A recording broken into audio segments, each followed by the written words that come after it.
ఆధ్యాత్మిక ముసుగులో భక్తుల నుంచి ప్రజల నుంచి కూడా అధిక మొత్తంలో డబ్బులు దోపిడీ చేసే కార్యక్రమం విశాఖ సాగర్ తీరంలో జరుగుతుంది.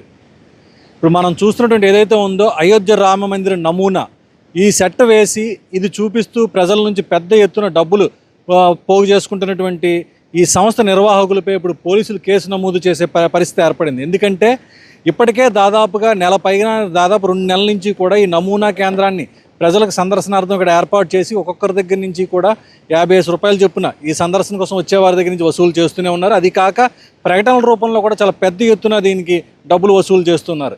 ఇది చాలదన్నట్టు ఈ నెల 29వ తేదీన సీతారాముల వారి స్వామివారి కళ్యాణం నిర్వహిస్తున్నట్టుగా దానికి తగ్గట్టుగా టికెట్ రసీదు కళ్యాణానికి టికెట్ రసీదు 2,999 రూపాయలు, అంటే ₹1 తక్కువ 3,000 రూపాయలు దీనికి రసీదు డబ్బులు కట్టాల్సి ఉంటుందని చెప్పేసి అని కూడా వాళ్ళు అనౌన్స్మెంట్ చేసి సోషల్ మీడియాలో పెద్ద ఎత్తున ప్రచారం కూడా చేసుకుంటున్నారు. ఈ విషయం తెలిసి ఇటు భద్రాచలంలో ఉన్నటువంటి సీతారాముల వారి దేవస్థానం అధికారులు స్పందించారు.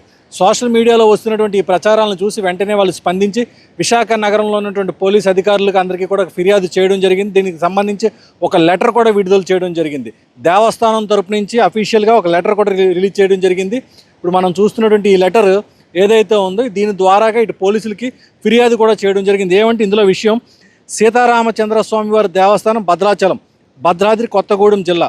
ఈ దేవస్థానం నుండి ముందస్తు అనుమతి పొందకుండా ఈ దేవస్థానం పేరును వినియోగించుకొనుచు విశాఖపట్నం బీచ్ రోడ్లో ఏర్పాటు చేసిన అయోధ్య రామ మందిర రిప్లికా నందు శ్రీ సీతారాముల కళ్యాణం నిర్వహించినట్లుగా ఇందుకోసం 2,999 రూపాయలు కళ్యాణ టికెట్ రుసుముగా నిర్ణయించి సామాజిక మాధ్యమాలందు ప్రచారములు చేయుట, అర్జీ వారిపై కేసు నమోదు చేసి చట్టపరమైన చర్యలు గైకొనుచు ఈ యొక్క లెటర్ విడుదల చేయడం జరిగింది. దీనికి సంబంధించి దీని కాపీలు ఇటు నగర పోలీస్ కమిషనర్కి విశాఖలో ఉన్నటువంటి, అలాగే విశాఖలో ఇంకా ఉన్నతాధికారులందరికీ కూడా, అలాగే దేవాదాయ శాఖ కమిషనర్ ఇంకా అసిస్టెంట్ కమిషనర్ కూడా దీనికి సంబంధించి కంప్లైంట్ కూడా రేజ్ చేయడం జరిగింది. ఎందుకంటే ఈ నమూనా చూపించి ప్రజల నుంచి, అంటే భక్తుల దగ్గర నుంచి ఇటు సందర్శకుల నుంచి పెద్ద ఎత్తున డబ్బులు వసూలు చేయడమే కాకుండా మళ్ళీ తిరిగి సీతారాముల వారి కళ్యాణం కూడా చేస్తున్నాం, దానికోసం 3,000 రూపాయలు టికెట్ పెట్టాము, దానికి రసీదు అందరూ కూడా కొనుక్కోవాలని చెప్పేసి కూడా చేస్తారు. ఈ కార్యక్రమం ఈ నెల 29వ తేదీన, అంటే జూలై 29వ తేదీన ఈ కళ్యాణం నిర్వహిస్తున్నాం, దానికి సంబంధించి డబ్బులు వసూలు చేస్తున్నట్టుగా వాళ్ళు పెద్ద ఎత్తున ఇక్కడ ప్రచారాలు ప్రకటనలు కూడా చేస్తున్నారు. దీన్ని వెంటనే ఇప్పుడు ఏదైతే భద్రాచలం దేవస్థానం వాళ్ళు స్పందించి దీనిపై చాలా తీవ్రంగా స్పందించారు, యాక్షన్ తీసుకోవాలని కూడా పోలీస్ అధికారులను కూడా కోరడం జరిగింది. అయితే దీనిపై ఇప్పుడు సర్వత్రా విమర్శలు కూడా ఎదురవుతున్నాయి. ఎందుకంటే ఇప్పటికే ఈ యొక్క ఈ అయోధ్య రామ మందిర నమూనా మే 22వ తేదీన విశాఖ బీచ్ రోడ్లో దీన్ని ప్రారంభించుకోవడం జరిగింది. అప్పటి నుంచి కూడా ప్రతిరోజు కొన్ని వేల మంది దీన్ని సందర్శిస్తూ వస్తున్నారు.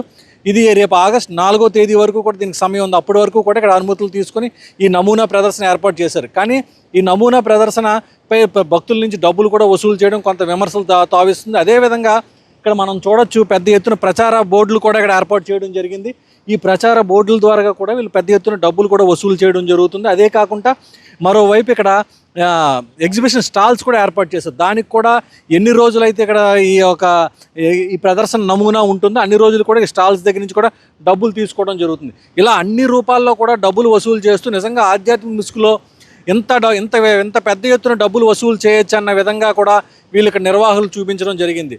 ఎవరైతే నిర్వాహకులు ఉన్నారో వాళ్ళు సోషల్ మీడియాలో దాదాపుగా ఒక 3 పేర్లు ట్రూ కాలర్ ద్వారాగా దేవస్థానం అధికారులు గుర్తించడం జరిగింది. ప్రస్తుతం ఇప్పుడు వాళ్ళ 3 పేర్ల మీద ఆ ఫోన్ నెంబర్లు ఇచ్చి ఇక్కడ విశాఖలో ఉన్నటువంటి పోలీసులకు ఫిర్యాదు చేయడం జరిగింది. అలాగే దేవాదాయ శాఖ ఉన్నటువంటి అసిస్టెంట్ కమిషనర్ ఇక్కడ వాళ్ళకు కూడా ఇక్కడ ఫిర్యాదు చేయడం జరిగింది. ఈ నేపథ్యంలోనే ఇప్పుడు విశాఖలో ఉన్నటువంటి మీడియా గ్రూప్స్ అన్నింటిలో కూడా దేవాదాయ శాఖ నుంచి ఒక లెటర్ కూడా విడుదలైంది. ఈ సీతారాముల కళ్యాణంకి ఎటువంటి అనుమతులు లేవు, ఎందుకంటే దీనికి పూర్తి కాపీరైట్స్ అన్నీ కూడా భద్రాచలంలో ఉన్న దేవస్థానానికి సంబంధించినవే. అయితే వీళ్ళు భద్రాచలం దేవస్థానం నుంచి అక్కడ ఉన్నటువంటి పంతులు వాళ్ళంతా కూడా ఇక్కడికి వచ్చి కళ్యాణంలో పాల్గొంటారు, వాళ్ళే చేయిస్తారని చెప్పేసి ప్రచారం చేస్తున్నారు.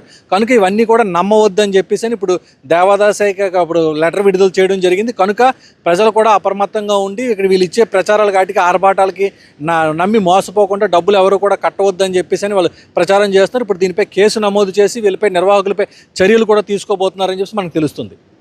కెమెరా పర్సన్ మౌలానాతో దుర్గాప్రసాద్, విశాఖపట్నం నుండి.